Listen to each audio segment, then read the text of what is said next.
What's up, my fellow scruffy looking nerf herders, and welcome to the Carbonite Chat. Today we're going to be talking about the Last Jedi Novels, chapter 23 through 25.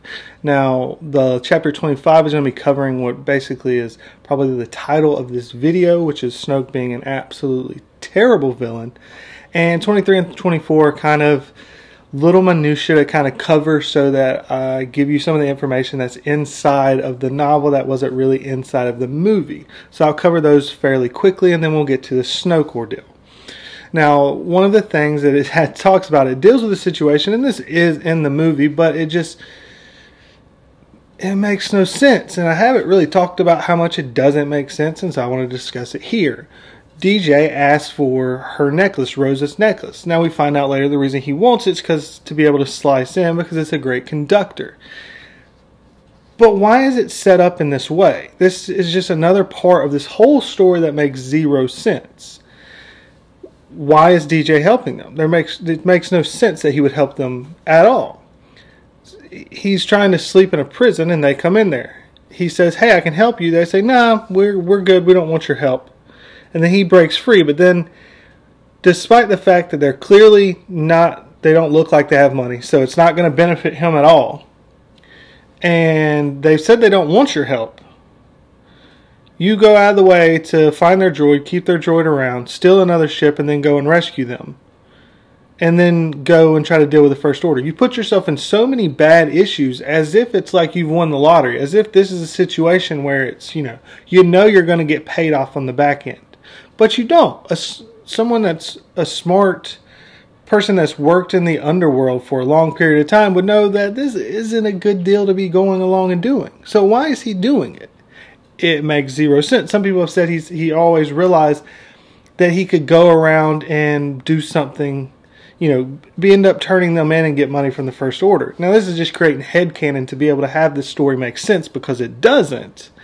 Not to mention the fact that Maz Kanata's already said no one else can be able to do this, yet here's this one random guy that they happen to be able to meet inside of a prison that happens to be put in the exact same cell that they are, that happens to be the only other person that, of course, Maz Kanata didn't know about.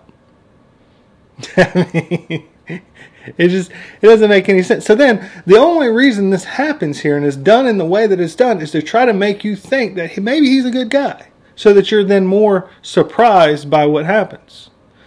Because Ryan has to have this subversive kind of thing, because it's brilliance in his mind. He just is obsessed with M. Night Shyamalan, apparently. He thinks that that's the only way you can write good stories. Because that's the only reason that makes sense, is he gets to give him the necklace, and he kind of even looks like he's kind of impressed that Rose was willing to give this up. Like it was a test to find out whether or not she was the type of person that was worth him putting effort into. But now that he sees it, that it's kind of like the Han Solo moment in A New Hope, where it's like he's all for himself, he's only going to take care of himself, I'm only about the money, and I'm ready to go. But then he sees how everyone's willing to give up everything for this cause, and then sees, hey, you know what, man, maybe they're into something that I've been missing. Maybe this is something I need to consider helping out on. That's the kind of emotions that Ryan's playing along with here. And then he gives her the necklace back, and they're all like, oh, wow, yeah, he is a good guy. And then the next thing you see, he's turned them in and turned on them. The problem I have with that is like with a lot of things, just like the Holdo situation, where he hides everything from the audience and does certain things to the audience to make them think that this is clearly what's going on, and then subverts it on the back end. But because he creates the exact emotion, then after it happens, it's not like an awesome payoff. It's kind of like, okay. And this is what we call bad subversion, bad writing. Because if you look back, if you think of anything that's a really great, subvertive or twist movie, after knowing the twist, you should be able to go back and see it in a different way, and it shouldn't conflict. It should still be just as impressive as was done beforehand. Now you just kind of see it in a different light because you know what's happening or what's going on. This is not the case with this. As these little things I'm bringing up, why did he have these, why did he have these types of actions towards them? Why did he help them to begin with? It's just convoluted plot that makes little to no sense, and it's just Ryan yet again trying to act brilliant by trying to tell the audience, hey, this is what's going on, this is what's going on, this is what's going on. It's like me and you like doing something and me holding up 2 fingers like this over and over, and I say, how many fingers am I holding up? And you say 2, and I go, nope, it's 3. It's brilliant, I'm so smart. No, you'd be like, no, you're an idiot. That's stupid. That is dumb. That's Rian Johnson's writing for you. So as they're going and sneaking around, you have some instances with Finn, and it's dumb as per the usual. Well, first off, at one point they meet somebody that Finn knows. And I thought that this could have been something interesting to have in the movie. Like, it could have been something that could have been a humorous moment that would have fit Star Wars, where he could have awkwardly bumped into someone who knew who he was, and in the novel, the guy, like, knows who FN 2187 is and is like impressed that he's now, you know, moved up in the ranks and all that. But really, it's not played that well. It's pretty dumb. And so they're having a conversation. Finn's scared at first, and you know, he doesn't know if he's about to be told on. And then the guy's like, you know, we work together, whatever. You don't remember me? And he's like, you know, I know I'm not supposed to talk to, you know, an officer. I'm not supposed to talk to an officer. I'm sorry, but I had to say something. And then he slaps Finn on the butt.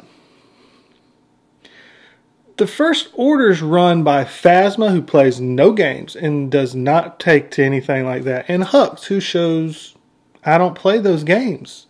Yet we got stormtroopers that are just going to one break by talking to an officer when they're not supposed to. And then slap him on the butt after the fact. It's just it's just stupid writing. I mean, it's not that big. It's just dumb writing. It's just to show how stupid Rian Johnson is. So Finn is thinking about the fact that no one knew, everyone was shocked that a super weapon showed up, that Snoke's ship showed up, and he felt bad because he didn't tell anybody everything that was going on. All of the secrets of the First Order, all these secret kind of weapons they had, and that everyone was shocked and no one knew it when Snoke's ship popped up. Yeah, actually, someone did. Poe knew immediately, and Finn was standing there. They were shocked that it happened, but they were shocked that it popped out of hyperspace, but so was Finn. And then Poe goes, that's Snoke's ship. So it's just yet another contradiction and idiotic thing. What it's trying to set up and what it keeps hinting at throughout this entire novel is there's more super weapons. So everybody get excited for episode 9. There's going to be another crazy super weapon. So now we've got all the reason in the world to watch it. Because there's another super weapon. It's in the novel. There you go. Awesome. I hope you're excited.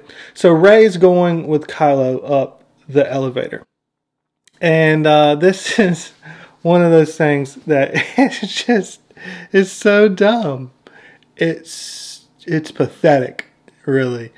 So they're riding up there, and Kylo's responding to her, and she doesn't like how he's responding. And she in her mind, she's like, you know, you think you're a master over me? You think you're teaching me now? I'm not that young girl that you met, that you kidnapped on Tokadana, and that you fought in Starkiller Base. Like, yeah, you are. That was like a week ago. 2 weeks tops. You are that same girl. You are still the same young girl. Like, I get you stole some of his memories on Starkiller Base. But to say it as if I'm not that young girl, you are. Nothing has really happened to you since then that's made you really grow. It just hasn't. Oh, you saw Han die? You mean Kylo's dad? That the book has been telling us from the very beginning that he's hugely conflicted and struggling with? That clearly would have affected him more than it affected you.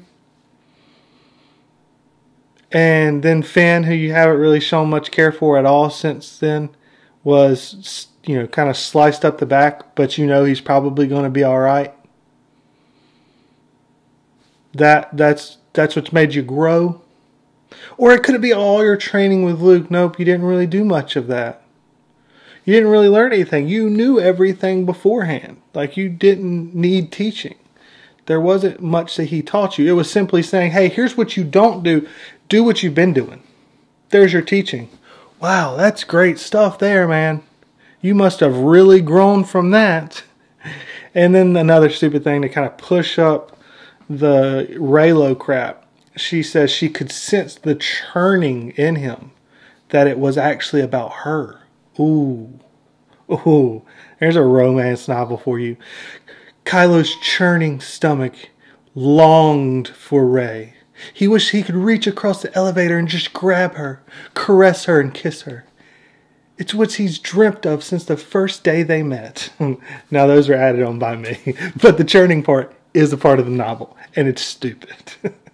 But hey, Ryan's going to have those Tumblr fans just cheering for him. They're going to have that quote printed out and put up on their wall. Good job, Ryan. You pleased a bunch of preteen girls. Writing. That's that masterpiece we've been talking about that we won't fully understand for the next 20 years. You know, that's what we're talking about. So then they get up there and Snoke says, "My faith is restored in you, Kylo." Why? Because you manipulated him. You caused all this to happen. You said yourself you manipulated him to make him come and do this. So why is there any faith restored in him? What difference has happened? There hasn't been any. This is just a stupid line. And again, it's one of those things where it's trying to set up for the twist. That's it.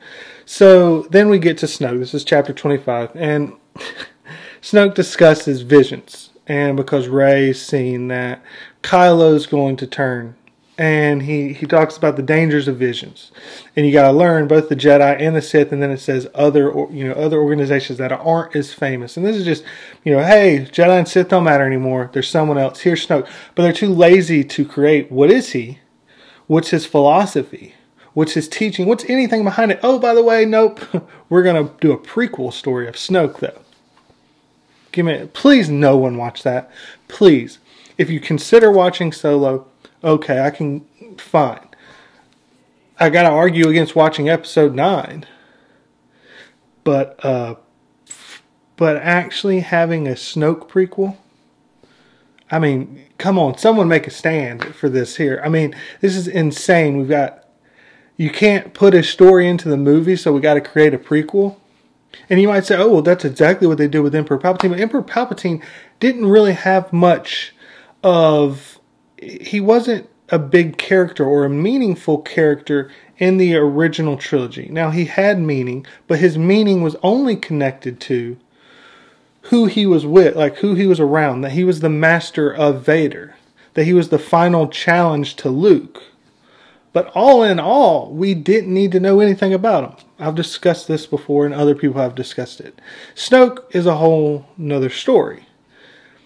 As he begins to talk about that when Emperor Palpatine set his plan in motion and then the Empire had to flee, Snoke took over.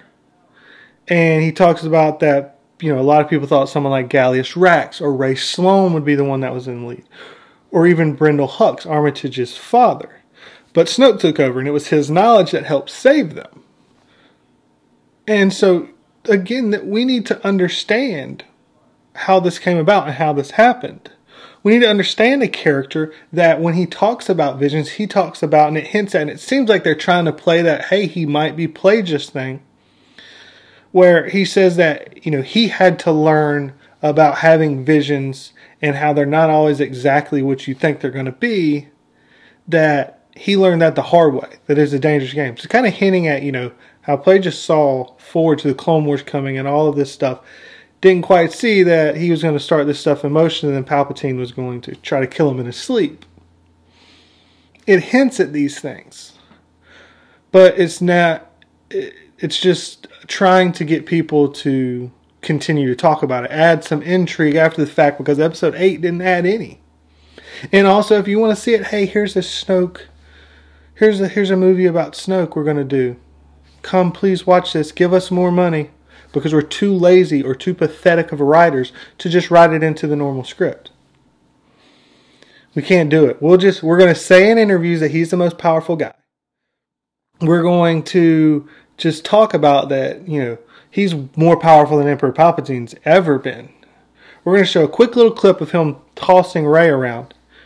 We're going to have him talk down about Luke, Kylo and Rey. We're going to make it seem like he's just this superhero, but we're not. There's nothing really we're going to show. We're not going to, build out that he's a smart character. You talk about it with his knowledge that saved him. How? What way?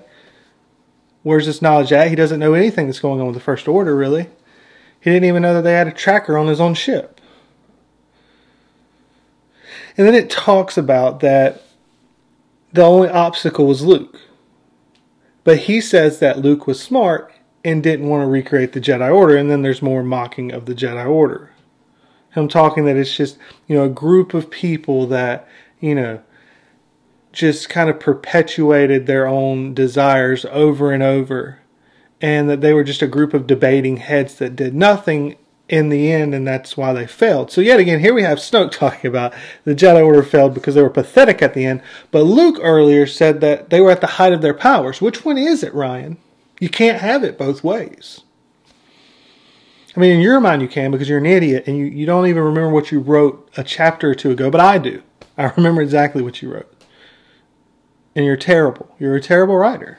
You don't know anything about Star Wars. And I have people commenting saying, you don't know about Star Wars. I'm so tired of people that don't like The Last Jedi. And the only reason they don't like The Last Jedi is because of their own incompetence in understanding story. And give me a break. Give me a break. It's just funny. It's really humorous. If you think you're bothering me, you're not. It's just funny. So he thinks it's a smart idea that Luke's not wanting to do the Jedi Order. Okay. You might remember in the movie, he has to read from Rey's mind that Luke wants to end the Jedi Order. So Snoke knows beforehand that Luke didn't want to start the Jedi Order back. Yet then later says that he learns this information from Rey, like he wants the Jedi Order to end. Which is it, Ryan? Which is it? Is Snoke all-knowing and knows everything? Or does he have to learn some things? Did Luke want to end the Jedi, not want to have the Jedi Order from the very beginning? Or was it only after what Kylo did? And then it goes into saying that Snoke actually created this situation because the obstacle with Skywalker was part of the issue. That he then started to manipulate Ben. And started to kind of cause, the struggle with Ben. That would lead Ben to be needed by Luke. And so that Luke would start up a school. And so by starting up a school, that then he would manipulate Kylo more and ruin everything in the school, thus causing Luke to run away and hide forever. Okay, that's a long stretch of stuff to be able to make something happen when Luke didn't even want an order to happen. So if Luke didn't want the order to happen, why'd you take all these other steps? Why did you do that? Because you thought Luke would come back at some point and that Luke would be able to face off the entire First Order by himself? Well, that's, again, it's hard to explain how bad this is because there's so many little moving parts that don't make sense. And then, they try to write something else in to make sense, but then that contradicts this and this. And then when you see that this and this don't make sense, you see this can't make sense, so then this and this don't make sense. And then they mention this over here, and then that doesn't make sense, but this could connect with this. And so that's why you have all these people that are trying to say, no, you don't understand. See this and this over here. And I'm like, yeah, but this, and these points don't match up. Yeah, but see this one and this one match up. No, because then that one and that one contradict the original first 2 points that you said here. Yeah, but what about this one right here? Yeah, but that contradicts all of Star Wars and history that we've ever known before. Yeah, but you don't understand Star Wars. This is the chaos that we're running into. And it's really hard to try to explain. I try to do my best, but so Luke doesn't want to start the Jedi Order. Snoke thinks this is good, but Luke's an obstacle to Snoke. But Luke's an obstacle to Snoke, but later when Snoke says that I'm going to when he says darkness rises and light to meet it, which is an absurdly stupid point that has no basis in Star Wars ever and ruins basically anything in Star Wars ever from this point on, which is along the lines of everything else Ryan did. It kind of seems like I want to, never say something's malice when it can be put up to stupidity. But man, the amount of things he did that makes Star Wars kind of pointless from this point on, such as you can just mind meld and just take all the information from someone just like that and be a trained, powerful Jedi person. That now it's just blindly the will of this cosmic force, that once the will of the cosmic force chooses you, then you're going to win. So as soon as we see someone that's starting to be successful, they're going to win. There you go. The cosmic force chose them, so that's it. Which is what it begins to say. This is why Luke succeeded, that the will of the cosmic force chose him beforehand. So don't root for Luke. He was just, the midichlorians made him do it. And so that's one thing. And then you've got, any space battle from this point on, don't worry about it. Just fly ship into the other ship. Space battle, not needed anymore. It's just every step of the way, there's just something that sets up how this is just a pointless story. Why do we need anything further? We don't. We don't, because we know how everything would happen from this point on. Anytime someone's being trained, if they can't learn, well, why not just mind meld them? Well, wait, let's make sure we know what the cosmic force, which one is the will of the cosmic force. Okay, you are, all right, you're the one going, head out there, do whatever you want. You'll beat everybody. We're in a space battle. They got a bigger ship than us. All right, we'll just fly one through there. It's so stupid. It's so dumb. So, there's a bad guy. Well, don't worry, because darkness rises and light to meet it. You gotta think it's the reverse as well. So light rises, then there's gonna be darkness to meet it. They're always gonna be equal, so there's never any intrigue. There's never any interest. There's just Superman fighting Superman now. Woo, exciting. I don't know if Ryan just thought this was what the balance of the Force meant, that there must actually be balance because he's an idiot. I don't know. It's so dumb. It's so terrible. And again, it's being spewed from Snoke's mouth. So Snoke is afraid of Luke. Luke doesn't want to set up the Jedi Order, which is good. And Snoke knows that. But later he needs to learn from Rey that she doesn't want to start the Jedi Order. That he wants to destroy the Jedi Order. Okay, and I know people are going to be like, yeah, but see, you're saying he didn't want to start the Jedi Order, and now he's wanting to destroy it. See, there's a difference.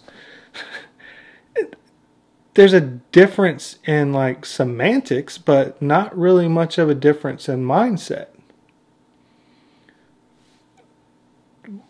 Then we go through the extra added step of Snoke corrupts and works all these things out to be able to make Kylo be bad, so that then Luke will start a Jedi Order and then destroy it, so that then Luke will run into exile. But yet he said Luke's just running around the galaxy trying to find out information about the original Jedi. So then why did you need to do something to cause Luke to go out into exile? Did you know he was going to cut himself off? Did you know he would not try to return and fight? Because again, we talk about, if you look at the character of who Luke Skywalker is, and it talks about Snoke being a great historian that knows everything that went on, you would know Luke's going to go, as everyone complained, the way Luke reacted is not the way Luke would react. So, how would you even think this is a good idea? I would think that would be a terrible idea. I would say I would rather leave him out this way. And maybe he'll think what I'm doing doesn't affect him. Because if I bring his nephew in there, and then I cause his nephew to turn to the dark side, I know Luke's going to go after his nephew. That's going to make him more a part of my problem. That's what logic says. But logic's something that we can't have in Rian Johnson's Star Wars. Speaking of exciting news, he is now begun writing his trilogy. I really hoped that they were going to kick him out, but nope, he's writing the trilogy. He announced this at the Empire Awards. In case you're wondering, because I had somebody ask me this, because he won Best Director. The Empire Awards mean nothing. The Empire Awards comes from the Empire magazine. Now, if you look back at their prior, winners, it's all Star Wars. Last year, Rogue One won Best Movie, and I believe it was the most nominated film, which it's an enjoyable movie. The third act's absolutely brilliant, but some of the character development, some of the pacing is not quite great, and it is noticeable at points that it's done by two directors. An enjoyable film. The best out of the Disney movies, but not the best film that's been made last year. I mean, and then before that, we had Force Awakens, which had won more awards than any other movie at Empire. So if you ever look and see, hey, how come Empire gets these, specific shots and pictures to be able to put in their magazine to run the cover, why did they get the Star Wars stuff? This is why. That's why he won the award. It is not because of talent. It's not because he deserved it. There's a reason he didn't get nominated in any other legitimate place. That the only thing that was worth nominating in this movie was visual effects. The reason he got it was because Empire it's kind of a handshake. Hey, you give us awards so that we can say we're award winning, and we'll give you some pictures for your magazine. And so then you can sell more magazine stuff, and then people will pay a little bit more attention to yours, because one of the things they complain about with the Oscars is no one's seen the Florida Project, which didn't get nominated, or Three Billboards, or I guess some people saw Shape of Water, but there's a lot of movies that are in there that people have not paid attention to, that the mass audience don't know what it is. So Don't Call Me by Your Name, stuff like this. So that's why he won. So let's just cover that. I didn't feel like it was worth doing a video on, but I wasn't going to bring it up, but it's been asked a few times, so there you go. That's why. So he creates this thing so that Luke begins to start the Jedi Order. Again, as I said, it makes absolutely no sense. No sense at all. And then you have that he mocks Rey as he's tossing her around. He thinks of how powerful she is, but she's just a crude tool. She's meaningless to him. He doesn't even eat her. So all these Jedi, all the stuff we've loved before, they're meaningless. They don't really mean much of anything. So all that you hoped for and liked for beforehand, it doesn't matter. And then it talks about that, again, he knows all these things. He's portrayed, he's more powerful than Emperor Palpatine. He's understood the mistakes that he's made in his past. The visions can be questionable. He has manipulated and played around with Kylo and Rey. He manipulated Luke. He got Luke to start a Jedi Order, then Luke ran away. But yet again, he doesn't know that Luke, now in exile, doesn't want the Jedi Order back, even though he didn't want the Jedi Order back, but yet he left as a failure. Yet Snoke still constantly trying to find him, and even though he finds out that Luke wants to die and to kill the Jedi Order, he still needs to go after him and get him, and that even though he knew all of this stuff, he needed Rey's mind to tell him this was the case. It's just like, what? And yet again, the most information we've learned about Snoke is in this novel. We didn't learn about him in the movie. In the movie, he's just a big guy that leads over Darth Vader, Kylo Ren. And he doesn't even do as much as the Emperor did in Return of the Jedi. At least we see that the Emperor has put together all of these plans. He's the one that set up the trap over Endor. I almost said Yavin. He's the one that set up the trap over Endor. He's the one that's put everything together to manipulate and cause Luke and Vader to have to fight each other. He's the one that then easily dominates and actually causes suffering to Luke. But that doesn't happen here. Snoke didn't even know they had a tracker, which is the reason they're able to follow them. Talks about Hux as a tinkerer. He's the one that's kind of put together all of this stuff that's allowed them to build up all of these weapons they have. What is Snoke? What has he done? We've seen him do a light little lightning thing to Kylo. But what? And then he talks about that Kylo's still weak. That he doesn't, see any, that, he can't get past his conflict of those that he cares for, that the sentiment that caused Darth Vader to die, he still has that. And maybe he will never get over it. So, here's yet again, like the Luke video I did before, where they turn Luke back to being Luke, just to reverse it again, just to spit in our face even more. All of y'all that are like, oh, he was just overconfident and all this stuff, that he's trying to make it harder for you to argue even more. He's saying Snoke knew that he was still conflicted, that he was still struggling with everything that goes on. And the Force Awakens talks about, hey, the reason the Emperor fell was because Darth Vader could not get over his sentiment for those who he's close to. Now here's Snoke talking about this is what's still going on with Kylo moments before he's going to be cut in half. Moments before. And he just says, oh, well, as soon as I kill this, kill her, and then I kill the Jedi, or the Jedi Order, I kill the Resistance, then I'll deal with him. But I don't have to worry about that now. Why bring up that he still knows that he's conflicted, that that's the one thing? And then when he's kind of tossing Rey around, he realizes that she's really strong, but nothing compared to him. But he says, I'm not going to make a mistake by kind of putting it out there that, she, I'm not going to allow her to surprise me, because that's what happened at Kylo and Starkiller Base. So I'm not going to make that mistake. Yet he literally makes that mistake moments later.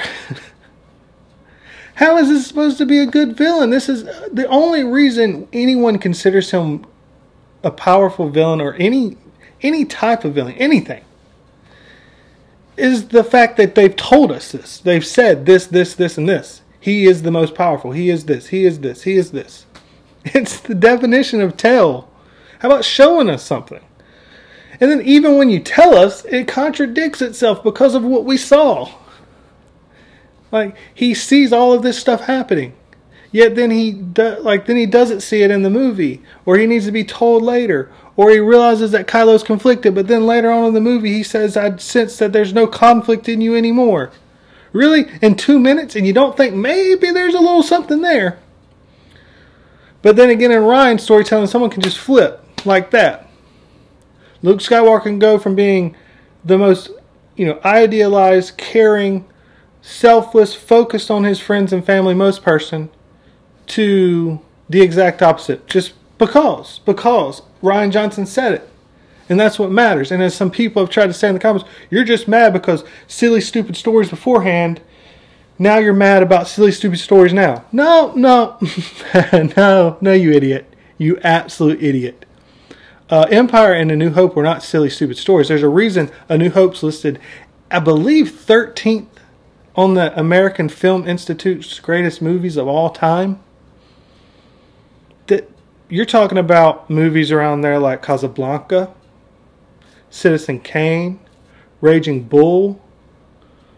These aren't movies that are silly and stupid. And I'm not dumb to think that they weren't silly and stupid. You're dumb to think that they were silly and stupid. Yes, you are. And then the large majority of people say that Empire Strikes Back was actually a better made film than even A New Hope. So where do we go from there? It's largely considered the greatest sequel to any movie of all time. And there's some pretty good sequels going on there. It's largely considered one of the best twist endings of all time. But it's a silly, stupid movie. No, what we have now is silly and stupid. These terrible, pathetic characters that they're just like, oh, we'll write it into the story. CCO1425 in the comments, he said the other day, I thought it was brilliant. I told him I'd steal it from him, but of course I got to give him credit for it. But he said, we went from the expanded universe that we all loved. They removed the expanded universe and brought in the new EU, which is called the explained universe. It's like, we're going to just put up some stuff. We're going to put some bright lights and shiny colors so that people will be, oh, it's great, and cheer for it. And then for those that are trying to pick apart whether or not it makes sense or not, we're going to write a book to try to make it make sense. But yet, the book just makes it even worse. It just shows how incompetent all of you are trying to do this at Lucasfilm. I think that's basically it. There was another thing where we'll cover more on it tomorrow, I'm sure. But Kylo says when they're riding in the elevator that he says to Rey, I know who your parents are. And she's like, she can see in his eyes he's not lying. She knows who her parents are. Like, it's so stupid. What? I mean, the fans are the ones that don't know who the parents are. She knows who her parents are. All of it before Rian Johnson's idiotic story was she's trying to find them. Why had they left her? Why aren't they returning to her? Will they return to her? Are they still alive? I need to find my parents. I need to go back to Jakku because my parents are... She knows who her parents are. She always has known who her parents are. We were the ones that were trying to figure out who her parents were. But Rian doesn't listen to the fans. No. You got to just do your own story. It's insane. It's utterly insane. Other little points that were just kind of put in there that's just stupid. So Leia, of course, doesn't know everything that's going on because she's been unconscious. Yet she just shows up and then just shoots Poe. But she doesn't know what's going on. She couldn't know that Holdo's in power. Holdo is down. There's a firefight going on inside the hangar. So the great, brilliant leader, Holdo, has started a firefight in the hangar between the two groups of people in the Resistance. You want to just talk about bumbling, foolish idiots. Why am I supposed to root for anyone? Destroy them all. Someone else come in. I want Episode 9 to come in. And someone else come in with a new Death Star and blow up everyone. Resistance First Order. That's what I want to see. That's it. And say, sorry we suck, we screwed up, we're terrible, we're stupid. So you had the crawl after the movie. It pops up and there's just a Death Star. And then you see everyone, and then you just blow them up, and then here comes the crawl. Episode 9, sorry. We screwed up, we blew everything. We're trying to fix it. We've created something that's just awful. And we apologize to everyone. That's how you fix it. That's the only Episode 9 we care to see. So they're having the firefight, but Leia doesn't know. So why would Leia... The only thing you can say, here comes the argument against me, so I'm going to go ahead and counteract it before I have to counteract it in the comments, is that Leia was told by one of the people that was cutting down the door. Okay, but she wasn't told by Holdo, so she's just told by a subordinate. So why would you trust the subordinate over Poe? You wouldn't even give him a chance to speak. Why not allow him to speak? He clearly wasn't going to fire at her. He was actually excited to see her. And then she just shoots him.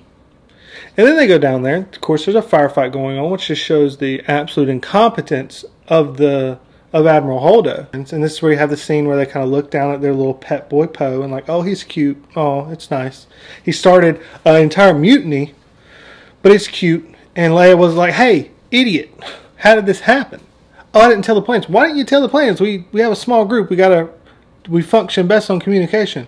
Oh, I'm sorry. No, instead of that, they discuss why they're not going to go, and no one says, why not put a droid on the ship to fly it? Holdo says, I actually outrank you. I mean, this is what Ryan... He has Holdo, Vice Admiral Gender Studies, saying that she outranks Leia. Are you kidding me? Leia is being bossed around in her own Resistance. I mean, it's just absolutely utterly, utterly terrible. Yeah. So there we go. That's 23 through 25. I look forward to hearing your wonderful thoughts and comments down below. Thank you as always for watching, and never forget, you nerf herders, I love you.